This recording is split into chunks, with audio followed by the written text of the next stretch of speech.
네, 반갑습니다. 방금 전에 소개받은 통신 전파 위성 PM이고요. 제가 통신 네트워크 PM이다가 전파 위성까지 맡으면서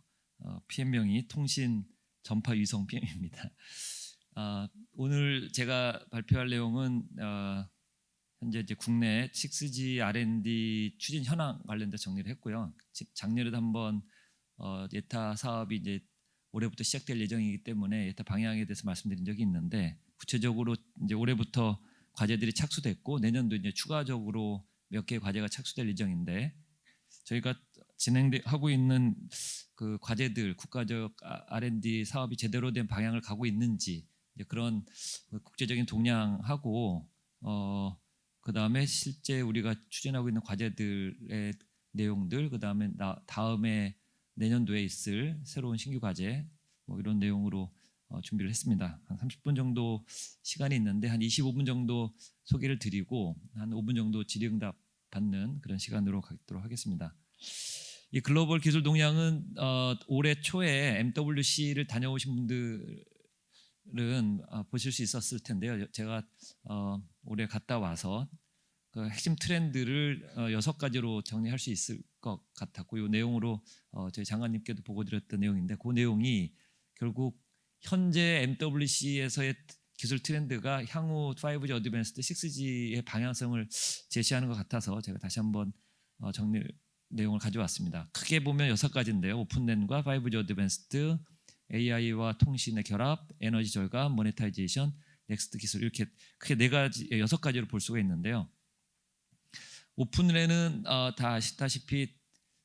저희 나라는 오픈랜을 상용화하지는 않았는데, 저희가 최초 상용화한 이후에 미국 중심으로 기지국을 소프트웨어로 변화시켜서 소프트웨어 범용 서버 위에 소프트웨어로 기지국을 만들겠다가 이제 VLAN이라는 이름으로 오픈랜, 그다음에 RU와 DU를 오픈하는 그런 오픈랜이 미국 중심으로 이제 상용화와 기술 연구가 되어 왔는데, 지금은 대세로 굳혀져 가는 것 같습니다. 작년 말에 AT&T가 에릭슨을 14 빌리언이었는데요. 그러니까 18조 원 정도더라고요. 18조 원 정도의 규모로 에릭슨과 5G 상용 계약을 맺었는데, 그 요구 조건이 RU와 DU 사이를 오픈한 그 오란 표준 기반으로 하면서 기지국을 VLAN, 그 소프트웨어 기반의 기지국으로 갖고 와라. 이제 에릭슨 이제 클라우드 랜이라는 이름으로 이제 얘기를 하고 있는데, 그래서 에릭슨이 그동안 오픈랜에 대해 굉장히 부정적인 입장을 취해오다가 AT&T와의 이 계약을 한 이후로 에릭슨도 오픈랜 한다라고 선언하면서, 그동안 노키아가 오픈랜에 좀 적극적이었고, 더 이상 오픈랜은 그냥 가능성이 아니라 이미 시장에 왔고 확산될 그런 트렌드다라고 볼 수 있을 것 같고요. 근데 이거를 좀 자세히 보셔야 될 게, 오픈랜이라는 게 RU와 DU, 기지국 안테나와 DU 사이에 오픈하는 오픈리스도 중요하지만, 실제로 이게 포인트가 있나요? 모르겠는데, 일단 그림 보시면 그 VLAN이라고 해서 OD, OCU를 범용 서버 위에 운영체계를 올리고 그 위에 가상화 플랫폼 위에 저희가 그동안 알아왔던 모뎀 기술들을 소프트웨어로 개발하는 건데, 그 기술들이 에릭슨, 노키아, 삼성 등 그동안 기지국 장비 업체들이 담당할 것은 그 OD, OCU 소프트웨어 분야고, 그 밑에 있는 플랫폼 밑에 하드웨어, 그 서버 하드웨어까지가 다 대부분 미국 회사입니다. 그래서 여기서 볼 수 있는 거는 미국이 결국 기지국 장비 시장을 재편하면서 미국 기업 중심으로 가져가겠다의 의도다, 이렇게 읽힐 수가 있을 것 같고, 하물며 마베니어라는 소프트웨어 미국 회사가 기지국 소프트웨어 DU, CU 소프트웨어를 개발해서 실제 상용화까지 가서 미국 기업만으로 기지국을 상용화까지 하는, 그래서 6G에서는 미국이 그동안 5G까지 미국 기업이 없이 외국 기업의 장비를 활용했다면, 6G에서는 미국 기업 중심으로 에코를 가져가겠다는 의도가 보이는 이런 큰 트렌드이긴 합니다. 이런 트렌드를 어떻게 가져갈 것인가가 중요할 것 같고요. 5G 어드밴스는 지금 매시브 마이모 경쟁이 계속 가속화되고 있는 형식이고, 물론 이제 5G 어드밴스 때 새로운 기술들이 상용화되고 하고 있는데, 시장에서는 화웨이가 매시브 마이모의 하드웨어 경쟁력, 안테나 하드웨어 경쟁력으로 시장을 주도해 나가고 있고, 에릭슨, 노키아, 삼성이 그 뒤를 바짝 따라가고 있긴 한데, 실제 이 하드웨어의 매시브 마이모가 안테나를 기능적으로 614 TRX나 614기 안테나 빔을 만들어내거나 그걸 안테나 엘리멘트를 몇 개 사용하느냐는 대부분 기업들이 만들 수는 있는데, 그걸 얼마만큼 경량화시키고 저가화하고 크기를 작게 만드느냐, 가벼우면서도 싸면서도 그 다음에 에너지 적게 쓰는 그런 매시브 마이모 안테나 기술을 여기 이제 자세히 보시면 여기 여러 가지 핵심적인 기술들이 있는데, 그 안테나 부품 그 구조 설계에서 성능을 높이면서도 가격을 적게 하면서도 에너지 적게 쓰는 그런 기술, 매시브 마이모 안테나 기술은 주파수 올라가면 더 많은 안테나를 써야 되는데 더 어려운 기술화가 되고 있습니다. 이런 분야에서 아직까지는 중국이 가장 앞서가고 있고, 이런 기술 트렌드를 어떻게 대처할 것인가가 중요할 것 같고요. AI하고 통신을 이번 MWC 올해 초에 굉장히 큰 화두로 나왔고, 거기에 스마트폰에서 삼성의 언디바이스 AI가 굉장히 주목을 받았었는데, 실제 네트워크에서도 AI 기술을 접목한 네트워크 최적화, 디지털 트윈화까지 가는 이제 네트워크 자동화 기술들에 대한 전시들이 있었습니다. 근데 그것은 이제 5G에서 어느 정도 AI 기술을 접목하는 건데, 더 나아가서 이 MWC에서 AI RAN 얼라이언스라는 게 이렇게 발표가 됐는데,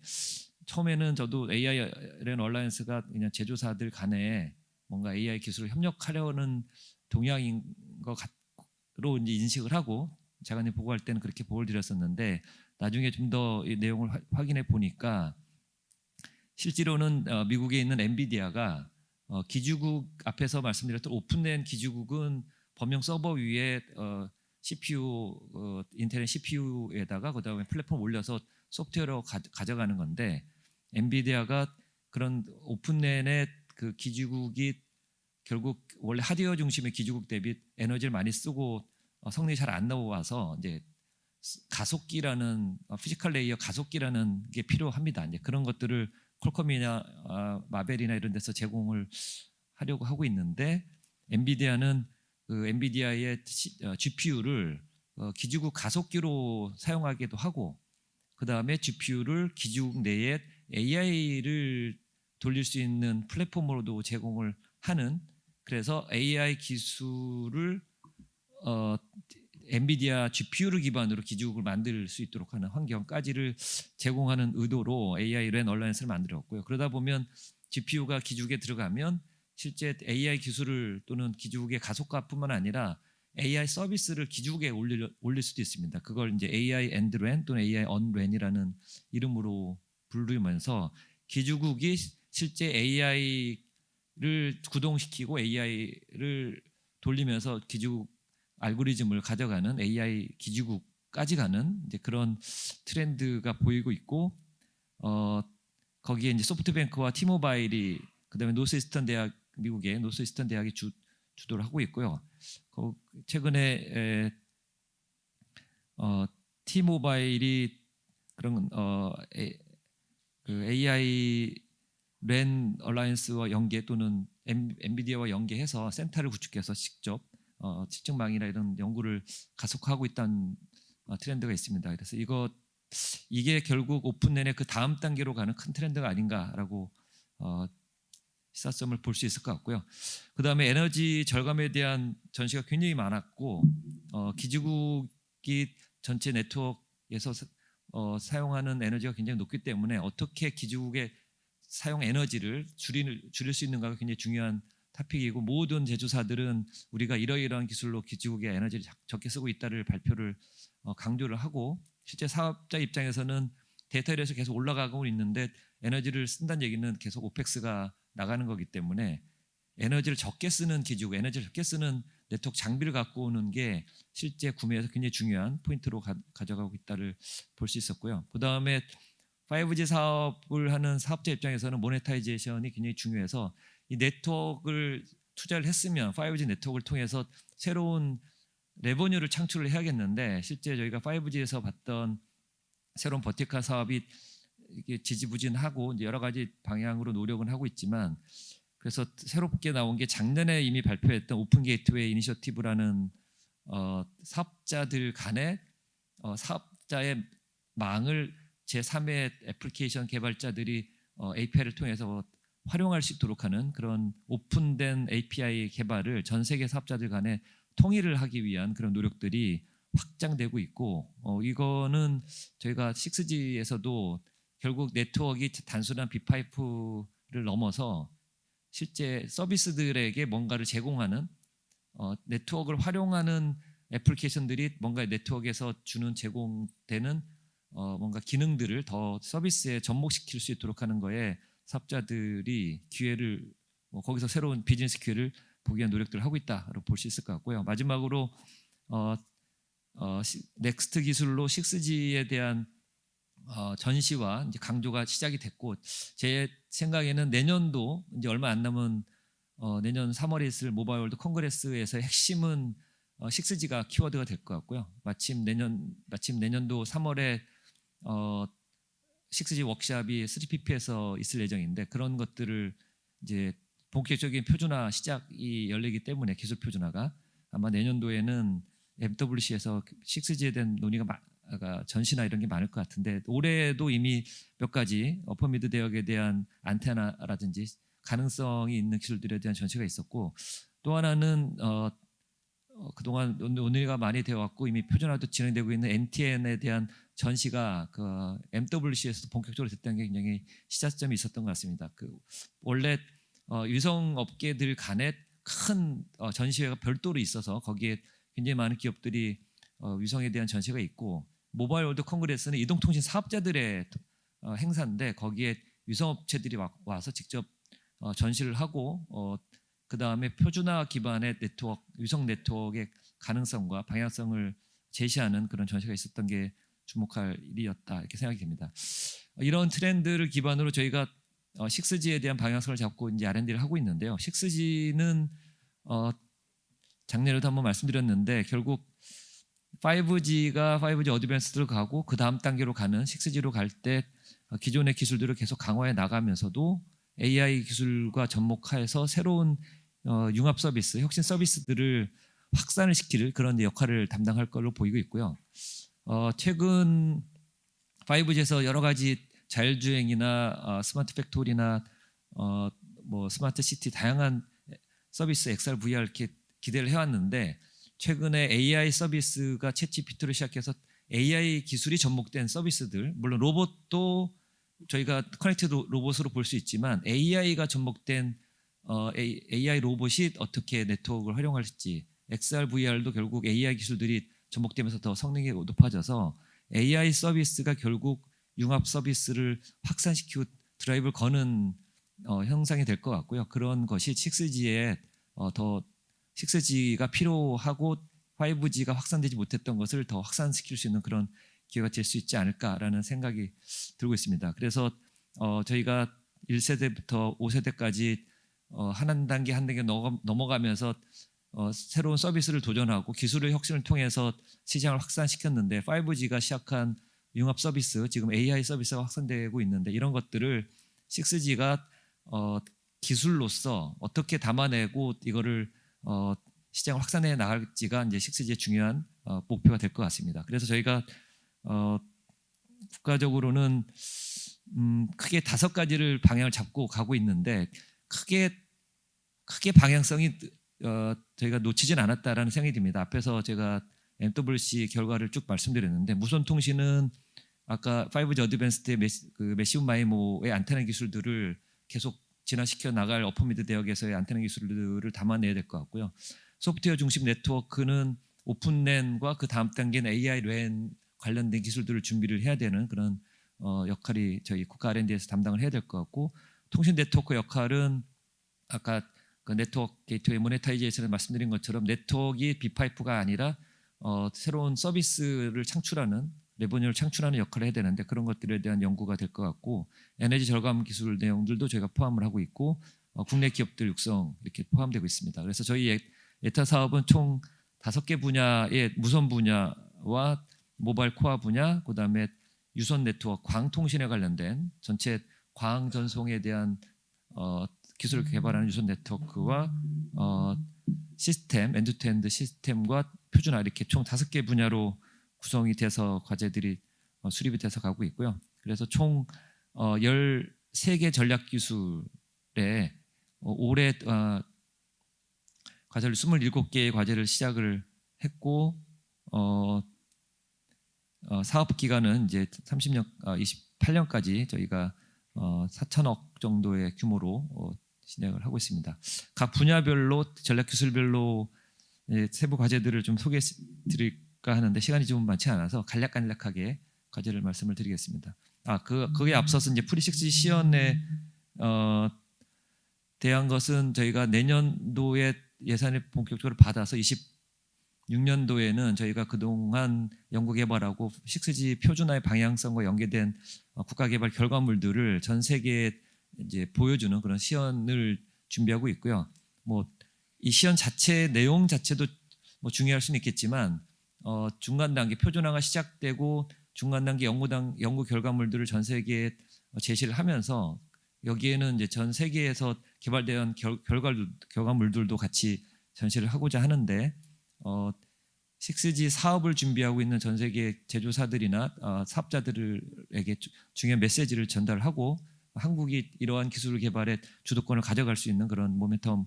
제공할 수 있을 것 같고요. 각 분야별로 간단히 말씀을 드려보면 5대 분야 중에 첫 번째가 무선통신인데 무선통신은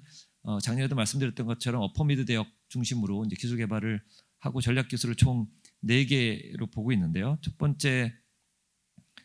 전략 기술은 이제 어퍼미드 대역의 이마에모 시스템으로 RU와 DU를 어퍼미드 대역을 저희가 7에서 8기가 대역을 주요 대역으로 이제 보고 있는데요. 거기에 들어가는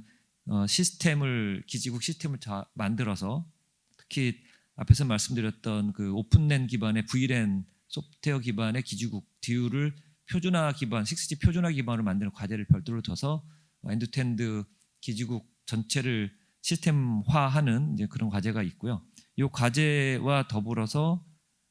이 과제 시스템에 들어갈 RU나 DU에 들어갈 핵심적인 부품을 별도로 부품을 만드는 과제를 별도로 진행하고 있습니다. 그래서 기지국에 들어갈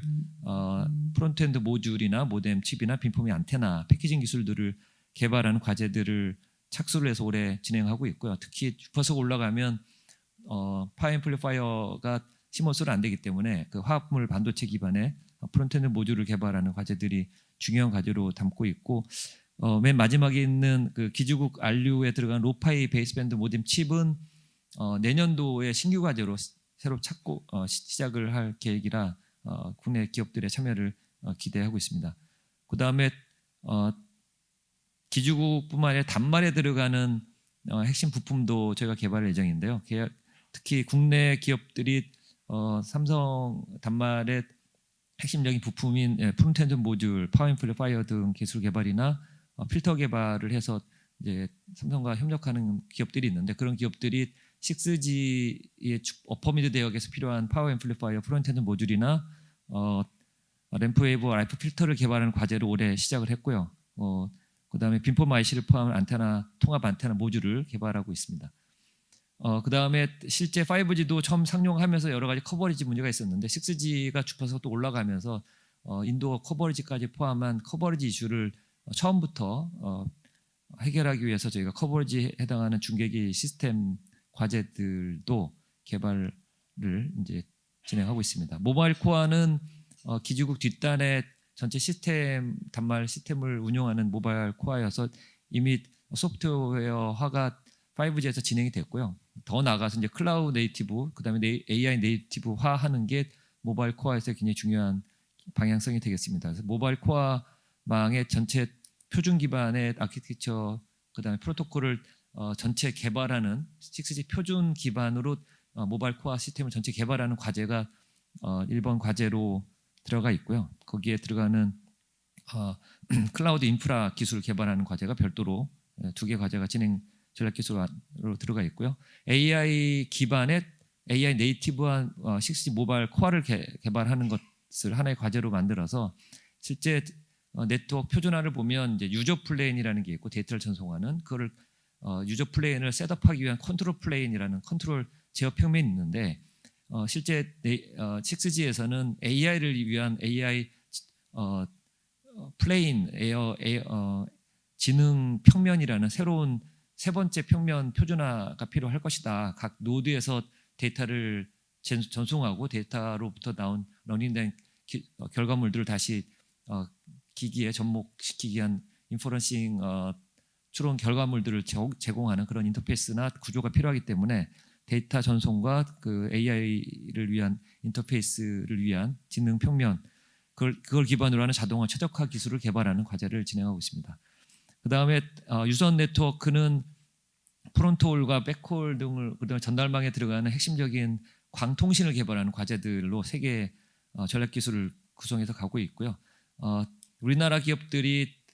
국내 사업자들이 많이 활용해주고 있어서 국내 기업들이 육성이 잘 되고 있는 분야가 억세스망이나 프론트홀망이고요. 프론트홀을 무선 구간의 데이터 레시기는 높아지 100기가, 200기가까지 갈 거기 때문에 파장당 100G나 200기가급으로 프론트엔드 광 부품과 광 트랜시버를 개발하는 과제들을 만들어서 저가형이면서 경쟁력 있는 과제를 하는 이제 과제를 3개 이미 올해 착수를 했고 마지막으로 있는 코헤런트 광전송 및 다스는 100G, 200G가 되려면 그 코헤런트 기술을 사용하는 것이 그리고 전달망에서 사용했던 코헤런트 기술을 저가형으로 만드는 게 굉장히 중요한데 그 과제를 내년부터 착수할 예정이라 올해 과제 기획을 해서 공고를 할 예정입니다. 국내 기업이 참여를 할 걸 기대하고 있고요. 광 억세스망을 유무선으로 통합하는 그런 과제들도 진행하고 있습니다. 그다음에 네트워크 전달망은 이제 저희가 스위치와 라우터를 광 장비와 인티그레이션 시킨 이제 POTN 장비를 개발하는 전달망 시스템 개발 과제가 있고 거기 들어가는 파장당 테라급 광 트랜시버용 코헤런트 반도체 소자 부품 그다음에 라인 카드를 개발하는 과제들을 이미 착수를 해서 굉장히 고사양의 장비를 6G 예타 사업을 통해서 개발하고 우리 예타 국내 6G 상용화와 더불어서 이 장비들이 상용화되면 나중에 전 세계적으로 이 국내 장비 업체들의 글로벌 시장 진출을 유도할 수 있을 것으로 기대하고 있고요. 6G 시스템은 엔드투엔드 솔루션을 저희가 보기 위한 좀 독자적인 기술이고 특히 앞에서 말씀드렸던 네트워크의 그 기능을 비파이프에 넘어서서 응용 서비스를 지원하기 위한 그래서 그 AI 서비스를 저희가 엔드투엔드로 종단 간의 응용 서비스가 요구하는 QS를 보장하는 기술로 그것들을 위한 인터페이스와 그것들을 제공하기 위한 인프라 기술들을 개발합니다. 그래서 내년도에 이제 인터페이스 기술을 올해 시작했는데 거기 들어가는 인프라 기술들을 내년도에 착수할 예정인데 이 기술들은 저희가 대학에서도 많이 참여하고 있고요. 좀 혁신적인 기술 사항들이기 때문에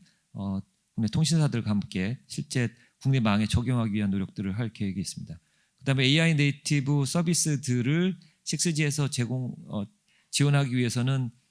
네트워크 지금은 데이터 센터 중심의 러닝과 학습과 인퍼런싱 추론을 하고 있는데 그것들을 엣지 서버인 기지국이나 코어망에서